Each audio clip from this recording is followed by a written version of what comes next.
জঙ্গলের গভীরে যদি কখনো চোখে পড়ে কোনো হরিণের শাবক যা নিঃশব্দে মাটিতে বসে আছে, তাহলে ভুলেও ভাববেন না এটি কেবল বিশ্রাম নিচ্ছে। এই নিস্তব্ধতা আসলে প্রকৃতির এক গোপন প্রতিরক্ষা কৌশল, যা হরিণ প্রজাতির টিকে থাকার অন্যতম রহস্য। জন্মের পর প্রথম কয়েক সপ্তাহ হরিণ শাবকের শরীর দুর্বল ও অরক্ষিত থাকে, তখন শিকারী প্রাণীদের হাত থেকে বাঁচা প্রায় অসম্ভব। কিন্তু প্রকৃতি যেন তাদের জন্য তৈরি করেছে এক অসাধারণ বুদ্ধির ফাঁদ। নড়তে না পারলে অদৃশ্য হও। হরিণের মা যখন আশপাশে কোনো বিপদের ইঙ্গিত টের পায়, তখন সে এক বিশেষ সংকেত দেয় যা শুধু তার শাবকই বুঝতে পারে। সেই সংকেত পেয়ে শাবক নিঃশব্দে মাটিতে বসে যায়, যেন সে প্রকৃতির সঙ্গে মিশে গেছে।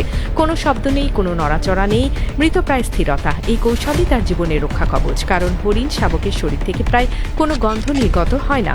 তাদের গন্ধ গ্রন্থি বা সেন্ট গ্ল্যান্ড জন্মের পর কিছু সপ্তাহ পর্যন্ত নিষ্ক্রিয় থাকে, ফলে ঘ্রাণ নির্ভর শিকারীরা যেমন শিয়াল, বাঘ বা বুনো কুকুর তাদের গন্ধ পায় না। শিকারীরা যতই কাছে আসুক, এই নিঃশব্দ শাবককে খুঁজে বের করা তাদের পক্ষে প্রায় অসম্ভব হয়ে পড়ে। শুধু তাই নয়, হরিণ শাবকের দেহে থাকা সাদা ছোপ বা দাগগুলো তাকে প্রাকৃতিকভাবে ছদ্মবেশ দেয়। বনভূমির ছায়া আলোয় এই সাদা দাগগুলো এমনভাবে মিশে যায় যে দূর থেকে এটি ঘাসের নিচে ছায়ার মতোই দেখায়, যেন প্রকৃতি নিজেই তাকে অদৃশ্য করে রেখেছে। অনেক বন্য প্রাণ বিশেষজ্ঞ একে বলেন ক্যামোফ্লেজ ইভলিউশন, অর্থাৎ প্রজন্মের পর প্রজন্ম ধরে বেঁচে থাকার সংগ্রামে গড়ে ওঠা প্রাকৃতিক ছদ্মবেশ কৌশল। এই কৌশলই শাবককে দেয় বেঁচে থাকার সুযোগ, যতক্ষণ না সে দৌড়ে পালানোর মতো শক্তিশালী হয়ে ওঠে। হরিণ মায়েরা তাদের শাবককে প্রায় একা রেখে দূরে চলে যায় খাদ্যের সন্ধানে, যাতে নিজের গন্ধে শিকারীদের দৃষ্টি আকৃষ্ট না হয়। এই সময় শাবকটি নড়াচড়া না করে শ্বাস প্রশ্বাস পর্যন্ত নিঃশব্দে চালিয়ে যায়। দিনের পর দিন এমন স্তব্ধতা ও আত্মনিয়ন্ত্রণ প্রকৃতির এক বিস্ময়কর প্রদর্শন।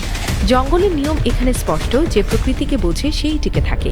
হরিণ শাবকের এই আচরণ শুধু এক প্রজাতির টিকে থাকার গল্প নয়, এটি প্রকৃতির বিবর্তন ও বুদ্ধিমত্তার এক নিখুঁত উদাহরণ।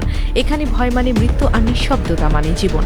প্রতিটি নিঃশ্বাস, প্রতিটি অদৃশ্যতা যেন প্রমাণ করে প্রকৃতি তার সবচেয়ে দুর্বল সন্তানকেও বাঁচিয়ে রাখার এক অলৌকিক কৌশল জানে।